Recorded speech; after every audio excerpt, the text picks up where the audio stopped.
Bonjour et bienvenue à un autre épisode de Nicole Bordelot en balado.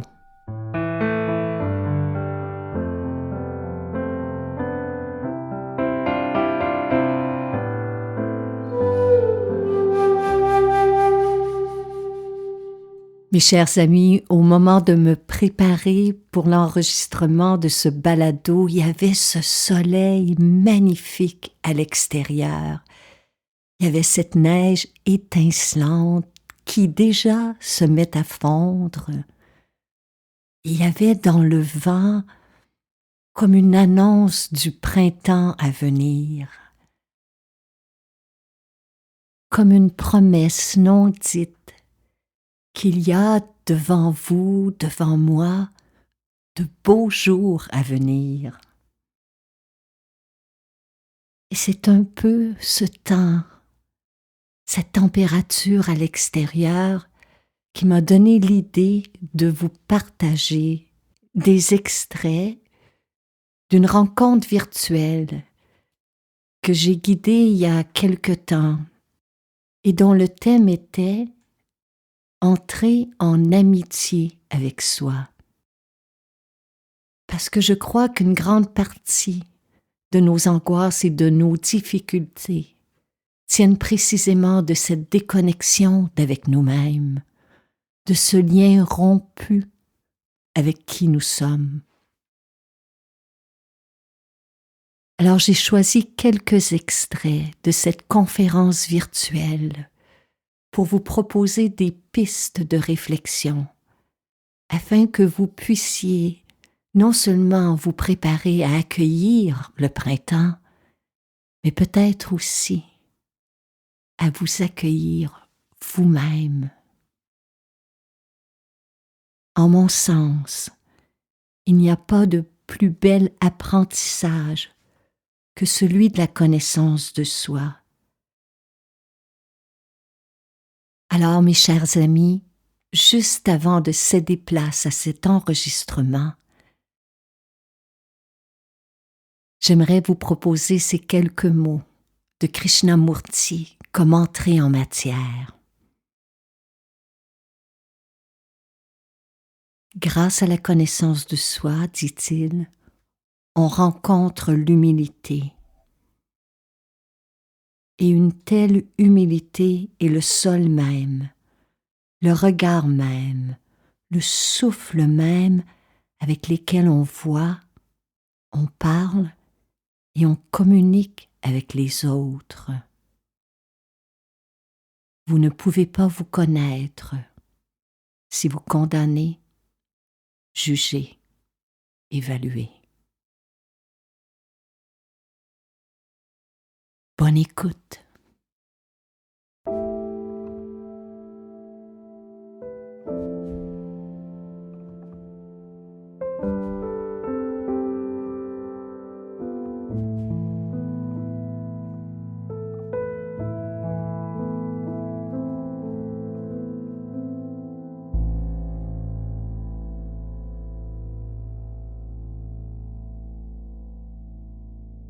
Pour moi, ce qu'il y a eu de plus révolutionnaire dans ma vie, ce n'est ni la découverte du yoga, ni la découverte de la méditation, bien que ces deux découvertes-là aient eu un impact majeur dans mon existence.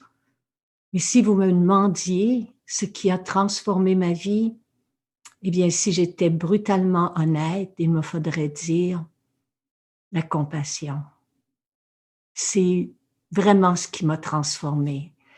Et ça devait faire peut-être 13, 14 ou 15 ans que je méditais déjà et que j'étais déjà professeur de yoga, que je formais probablement d'autres professeurs à cette époque-là, où je vais rencontrer un professeur qui va littéralement changer le parcours de mon existence.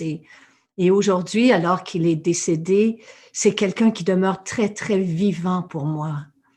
Parce que je me rappelle que je me dédiais à mes études avec tellement la volonté de pouvoir me transformer, la volonté de devenir meilleure. Et j'étais vraiment une bonne élève, là, du genre, je faisais mes devoirs et si le professeur demandait 80%, eh bien, moi, j'en donnais 150 avec ce sentiment-là que qui j'étais, c'était jamais suffisant. Et c'est quelque chose que je portais en moi, là, probablement depuis la tendre enfance et qui est peut-être quelque chose qui va résonner avec beaucoup d'entre nous ce soir parce que il n'y a aucun enfant, il n'y a personne qui vient au monde, aucun bébé, aucun nouveau-né qui vient sur cette terre en se disant oh, je suis pas assez belle pour ma mère ou mon père ou je suis pas assez intelligent ou intelligente pour mes parents. Mais non, personne ne vient au monde avec ce sentiment-là. C'est pour ça que quand on regarde dans les yeux d'un nouveau-né, on est dans un état de grâce. Parce que cette personne-là nous regarde sans jugement. Elle nous regarde avec une bienveillance inconditionnelle. Et, et petit à petit, puis c'est pour tout le monde, là, c'est le lot de l'humanité, nous perdons cette bien. Non, je ne veux pas dire que nous perdons cette bienveillance, mais petit à petit, elle va être masquée par d'autres choses. Parce que il y a quelqu'un, quelque part, qui a commencé à vous dire, à nous dire, eh bien, voilà, tu es bon dans tel domaine et moins bon dans tel autre domaine. Toi, tu vas être un sportif, un comptable, une infirmière, un médecin. Et, et, et sans penser à quel point l'être humain est complexe et comment nos destins souvent sont tracés par les premières années de notre existence. Donc, moi, je portais en moi le sentiment que peu importe ce que j'arrivais à achever, peu importe ce que j'arrivais à réussir, eh bien, ce n'était pas suffisant. Puis, lorsque j'ai fait la rencontre de ce professeur-là, il m'a dit, mais tout ce que vous faites, la façon dont vous pratiquez le yoga, la façon dont vous respirez, la façon dont vous méditez, tout cela, là, il n'y a rien à changer, rien à transformer. Il ne vous manque qu'une seule chose. Et j'ai demandé quoi? Et parce que c'était un anglophone, il m'a répondu 2 mots qui allaient à ce moment-là transformer ma vie et la changer à jamais. Il a dit Have mercy. Have mercy. Have mercy voulait dire avoir de la compassion. Et j'ai demandé pour qui? Est-ce que j'étais prête? Ça va me faire plaisir d'avoir de la compassion. Dites-moi pour qui? Montrez-moi la personne. Pointez-moi les gens vers lesquels je devrais exercer ma compassion. Il m'a dit pour vous.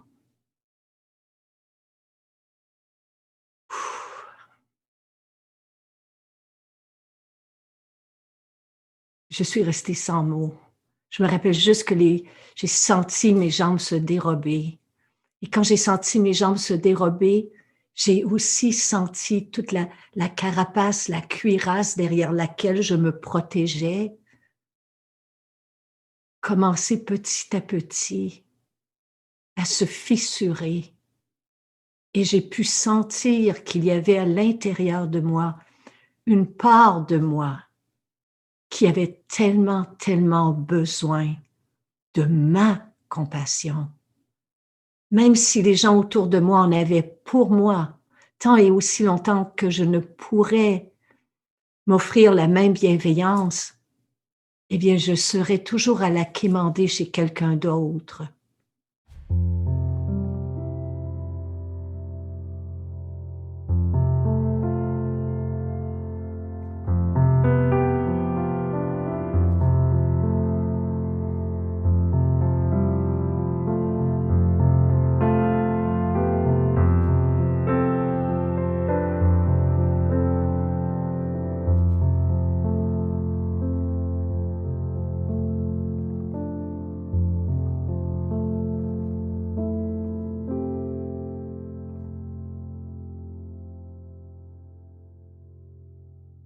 il y a cette merveilleuse histoire d'un grand moine qui vivait dans les montagnes et qui avait cette réputation de pouvoir réparer toutes choses.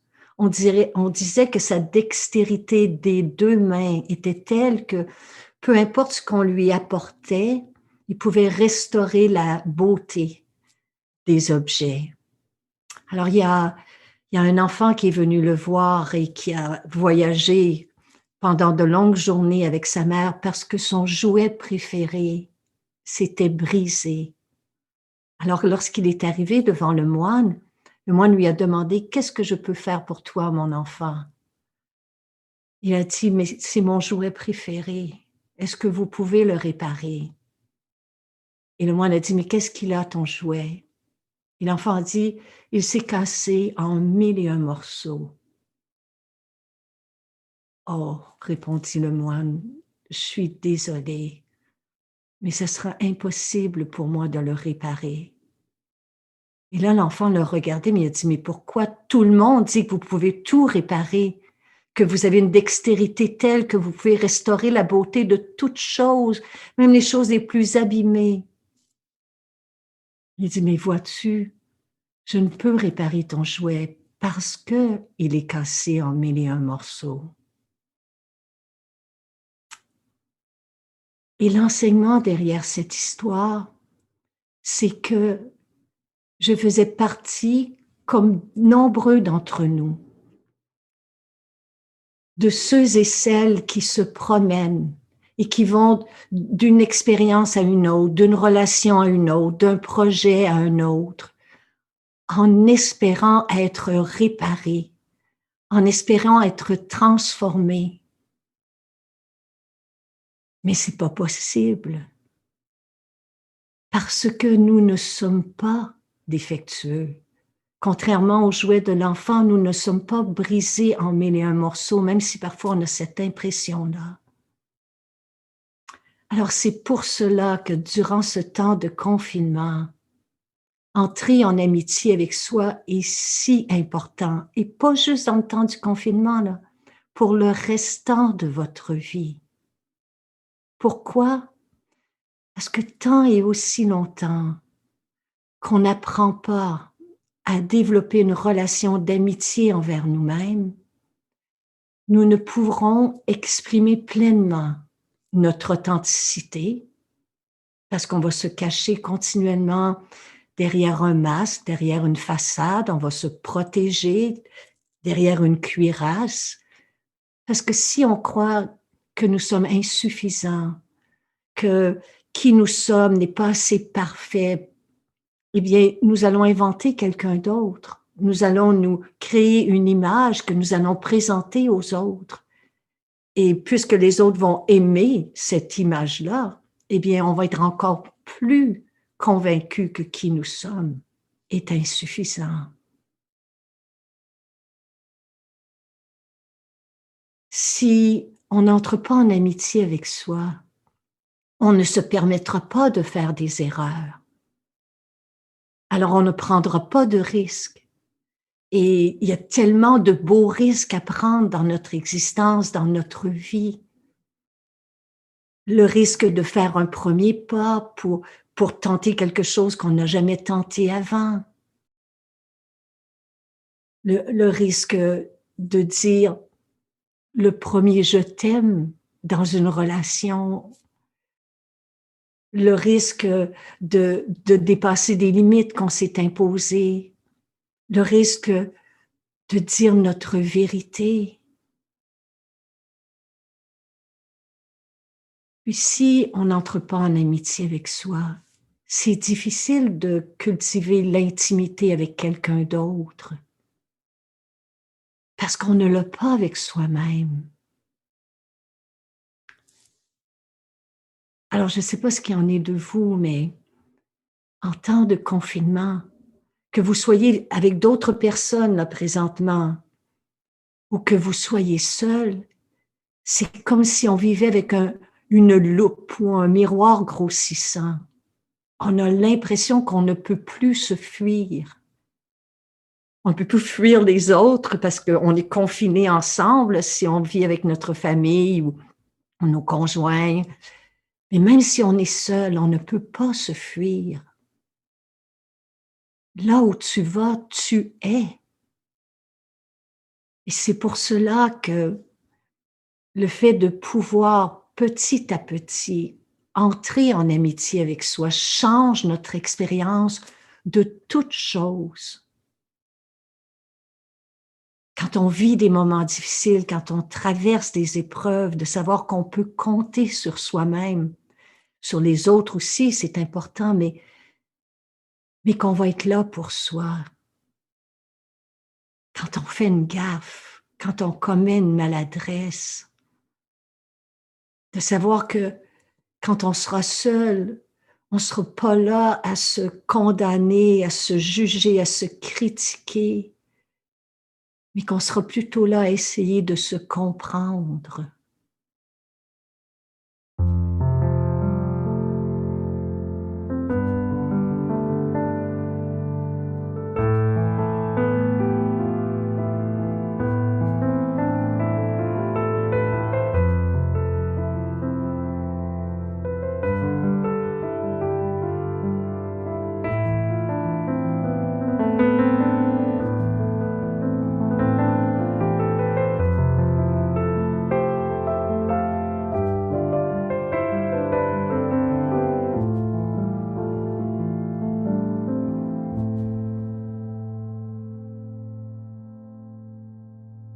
Alors, comment fait-on concrètement pour entrer en amitié avec soi? Eh bien, on va commencer dès cet instant, si vous voulez bien, par s'asseoir. Vous l'êtes probablement déjà là, mais dans une position qui est digne, dans une position qui est confortable, les deux pieds à plat, pour sentir que vous êtes porté par le sol. Il y a la solidité du sol sous vos pieds. Il y a le support de la chaise ou du coussin ou du banc. Puis glissez un peu les épaules dans le dos juste pour créer de l'espace. Et posez vos mains sur vos cuisses. Juste pour quelques instants, si c'est confortable de fermer les yeux, de les fermer pour les reposer, pour les détendre, mais aussi pour les adoucir, pour adoucir votre regard envers vous-même, envers ce que vous vivez, ce que vous traversez en ce moment. Et même si vous faites partie des plus privilégiés peut-être de cette société, ne vous faites pas d'idées. Tout le monde sans exception, traverse des moments difficiles avec ce confinement et cette pandémie. Personne n'y échappe. Alors juste de baisser un peu la garde en descendant vos épaules et détendez votre beau visage.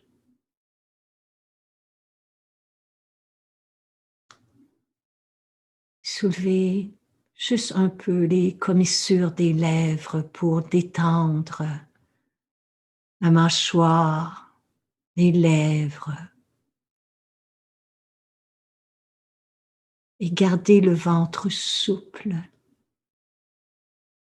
pour recevoir le souffle.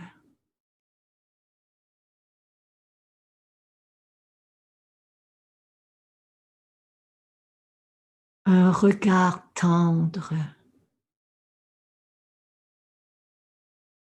un ventre souple, un cœur ouvert, mène à un esprit paisible. Alors ensemble, commençons par prendre une longue, lente et profonde inspiration par le nez.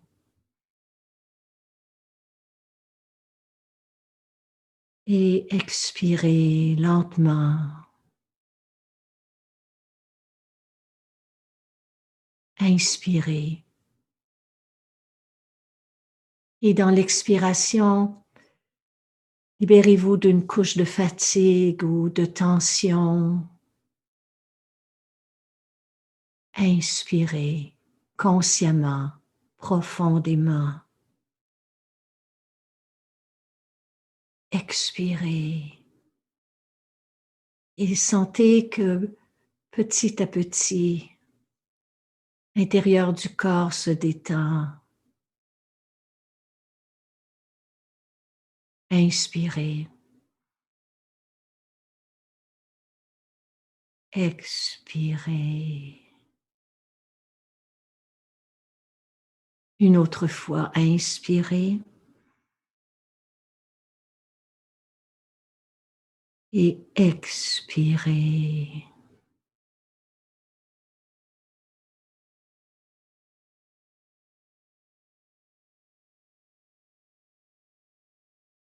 Et on entre en amitié avec soi ou on amorce une relation différente avec soi en commençant par faire la paix. Faire la paix avec ce qui est. Et faire la paix avec ce qui n'est pas. Alors juste de sentir le corps que vous habitez, faites la paix avec ce qui est là. Que votre corps soit lourd ou léger, qu'il soit fatigué ou plein de vitalité, que vous soyez bien ou en douleur.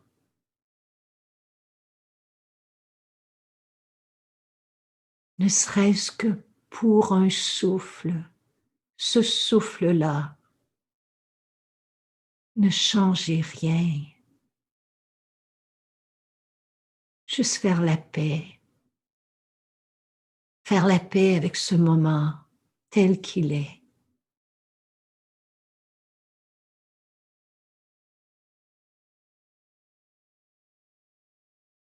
Juste pour ce moment, juste faire la paix avec qui vous êtes, tel que vous êtes ce soir, c'est suffisant. Faire la paix avec cet instant, faire la paix avec ce qui est là, que vous vous sentiez calme ou ennuyé, que vous soyez paisible ou agité, que vous soyez pleinement présent ou distrait. Juste faire la paix avec ce qui est.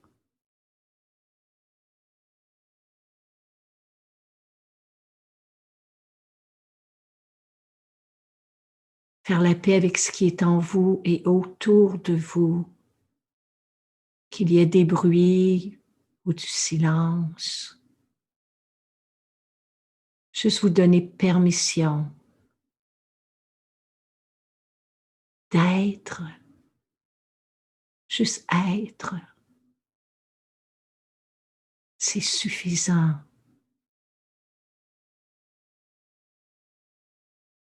Et donner permission au monde qui vous entoure d'être là aussi.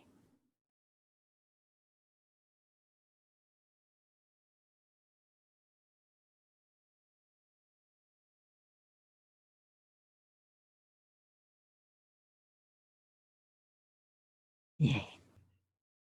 C'est ainsi qu'on fait un premier pas.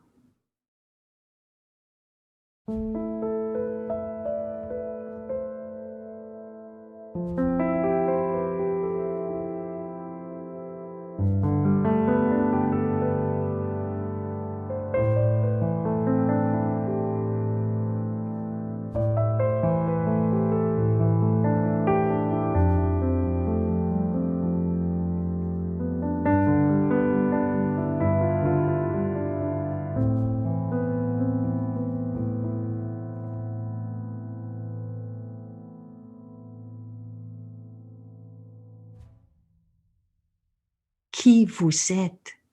Qui vous êtes, peu importe ce qui se passe en vous présentement, qui vous êtes, c'est suffisant si vous l'êtes pleinement. Je répète, qui vous êtes, c'est suffisant si vous l'êtes pleinement. Alors cette sage parole de Carl Rogers a été pour moi une longue méditation parce que je me disais, ça résonnait en moi, je savais qu'il y avait là quelque chose, une clé quelconque. Mais qu'est-ce que ça veut dire? Qui je suis, c'est suffisant si je le suis pleinement. Qu'est-ce que ça veut dire, l'être pleinement? L'être pleinement, la compréhension que j'en fais, à ce moment-ci où je vous parle, après avoir médité de nombreuses années sur cette leçon, puis peut-être dans 10 ans, je vous offrirai autre chose, mais ce soir, voici ce que c'est pour moi. Qui vous êtes, c'est suffisant si vous l'êtes pleinement, signifie que lorsque nous sommes unifiés en nous-mêmes, nous sommes complets. Nous sommes parfaits. Il n'y a rien à changer, rien à transformer. Tout est là. Ça veut dire que les parties de soi qu'on a mises de côté, celles qu'on préfère ignorer, celles qui nous déplaisent, celles que l'on veut maquiller, étouffer, ce sont ces parties-là qui ont besoin d'être ramenées à la lumière de la pleine conscience, à la lumière de la pleine présence. Pour être un être humain unifié, il m'a fallu retourner sur mes pas intérieurement pour aller chercher les parties de moi, celles que j'avais abandonnées derrière, celles qui étaient colériques, celles qui étaient effrayées, celles qui étaient envieuses, ou peu importe ce que vous avez laissé derrière, toutes ces parties meurtries, ces parties blessées, ces parties fissurées, ces parties traumatisées ont besoin d'être ramenées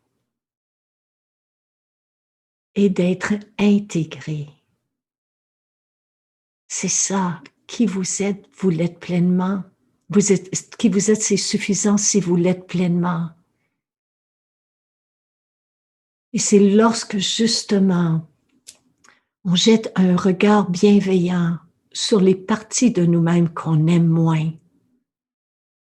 que petit à petit, cette résistance se met à fondre et on pose sur soi un regard qui est différent.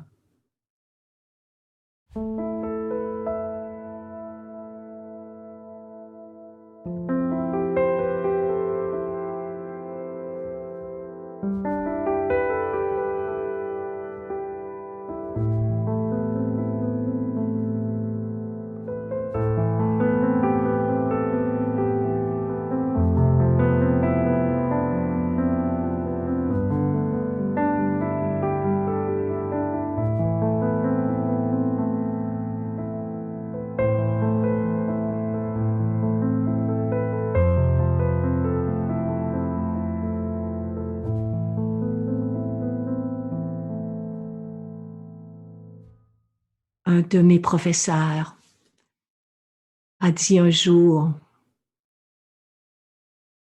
quand tu es seul, prête attention à tes pensées. Quand tu es avec d'autres, prête attention à tes paroles.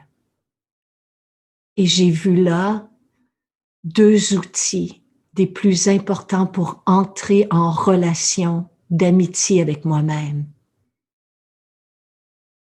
Quand vous êtes seul, prêtez attention à vos pensées.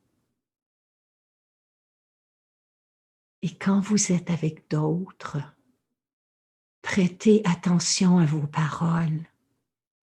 Si vous êtes incapable de parler de vous avec respect,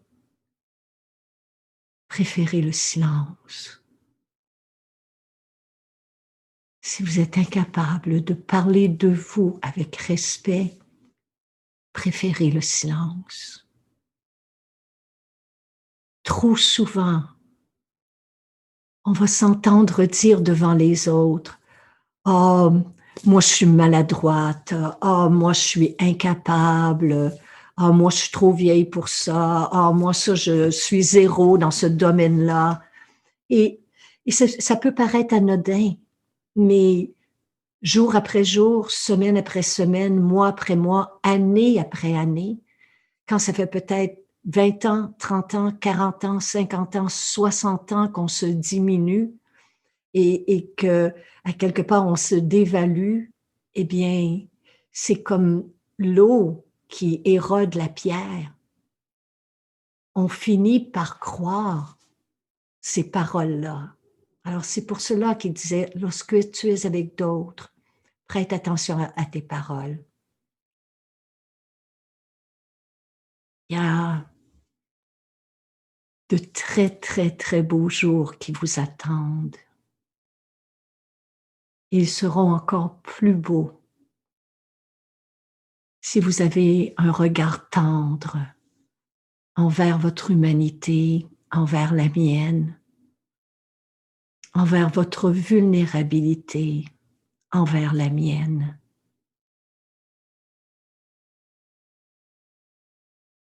Je vais terminer sur ces mots que je répète souvent, mais qui sont de tout mon cœur, mon souhait le plus sincère. Pour vous, pour ceux et celles que vous aimez, que la vie vous soit douce. Que vous soyez libre de toute souffrance physique. Que vous soyez libre de toute souffrance morale. Que vous soyez en santé. Que vous soyez en sécurité. Que vous soyez bien en vous-même et avec vous-même. Que vous sachiez sans l'ombre d'un doute que qui vous êtes, c'est suffisant. Si vous l'êtes pleinement. Namaste.